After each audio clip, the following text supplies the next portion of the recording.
ត្រូវចងចាំថាកុំចំណាយពេលនៅជាមួយមនុស្សដែលធ្វើឲ្យអ្នកឆាប់ខឹងកុំចំណាយពេលនៅជាមួយមនុស្សដែលមានបញ្ហាច្រើនកុំចំណាយពេលនៅជាមួយមនុស្សដែលមិនស្គាល់ពីការដឹងគុណកុំចំណាយពេលនៅជាមួយមនុស្សដែលចូលចិត្តអុកឡុករំខានអ្នកកុំចំណាយពេលនៅជាមួយមនុស្សដែលចូលចិត្តនិយាយកុហកឆាកជីវិតរបស់មនុស្សម្នាក់ខ្លីណាស់ត្រូវនៅជាមួយអ្នកណាដែលអាចធ្វើឲ្យអ្នកសប្បាយចិត្តប្រសិនបើធ្វើឲ្យខ្លួនឯងមានអារម្មណ៍ថាតានតឹងក្នុងជីវិតនោះស្មើនឹងសម្រាប់ខ្លួនឯងបន្តិចម្ដងមិនថាជាសាច់ញាតិឬមិត្តភក្តិទេប្រសិនបើធ្វើឲ្យអ្នកតូចចិត្តត្រូវនៅឲ្យឆ្ងាយពីពួកគេបន្តិចបិទភ្នែកសម្រាប់មួយផ្លែតរួចក៏ដើរចេញទៅសុខចិត្តគេញ៉ាំបបរសនៅផ្ទះក៏មិនចេញក្រៅមើលមុខគេញ៉ាំអ្វីឆ្ងាញ់ដែរ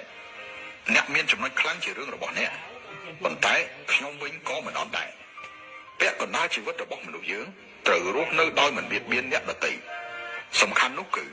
ត្រូវធ្វើឲ្យខ្លួនឯងរស់នៅដោយផាសុកភាពនៅជាមួយមនុស្សដែលធ្វើល្អដាក់យើងនៅជាមួយមនុស្សដែលឲ្យតម្លៃយើងនៅជាមួយមនុស្សដែលអាចធ្វើឲ្យយើងសើចបាននោះទើបមានសេចក្តីសុខនិងរស់នៅដោយមានសុភមង្គលក្នុងជីវិតការខឹងគឺជាការដាក់ទុកខ្លួនឯងដោយសារតែកំហុសរបស់អ្នកដទៃត្រូវចងចាំថា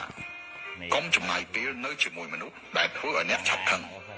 កុំចំណាយពេលនៅជាមួយមនុស្សដែលមានបញ្ហាច្រើនកុំចំណាយពេលនៅជាមួយមនុស្សដែលមិនស្គាល់ពីការដឹងគុណកុំចំណាយពេលនៅជាមួយnày lỡ ba mình thấy nhắm tới chú bảo tôi phải đưa bà điện nhắm tới tinh chào đưa